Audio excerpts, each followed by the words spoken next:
ભારતીય મજદૂર સંઘ ભરૂચ જિલ્લાના વાર્ષિક અધિવેશન અંકલેશ્વર જેઆઈડીસીમાં આવેલ ડાયમંડ થિયેટર ખાતે જિલ્લા પ્રમુખ સતીશભાઈ પરમારના અધ્યક્ષસ્થાને યોજાયું હતું, જેમાં ગુજરાત પ્રદેશ મહામંત્રી ગિરીશભાઈ પટેલ ઉપસ્થિત રહ્યા હતા અને આગામી વર્ષ માટે નવી કારોબારીના પ્રદેશ મંત્રી પ્રતાપસિંહ ચૌહાણ, વિભાગના સંગઠન મંત્રી દીપકભાઈ પટેલ અને વિભાગ સહ સંગઠન મંત્રી સુરેન્દ્ર રાજ સહિત આશા વર્કર, આંગણવાડી, મધ્યાહન ભોજનની બહેનો તેમજ એસટી તથા વિવિધ ઉદ્યોગમાંથી 325 જેટલા કર્મચારીઓ ઉપસ્થિત રહ્યા હતા અને ઉપસ્થિત મહાનુભાવોએ માર્ગદર્શન પૂરું પાડ્યું.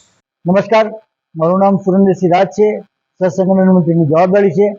આજે ભરૂચ જિલ્લાનું જ્યારે અધિવેશન થઈ રહ્યું છે ત્યારે બહુ સુખદ પ્રસંગ છે અને આવનારા દિવસમાં ભરૂચ જિલ્લામાં જે બી ઉદ્યોગો આવેલા છે, દહેજ, ઝઘડિયા, પાનોલી, અંકલેશ્વર, બધા જ લોકો ભારતીય મજદૂર સંઘમાં જોડાય અને રાષ્ટ્ર નિર્માણમાં કામ લાગી જાય.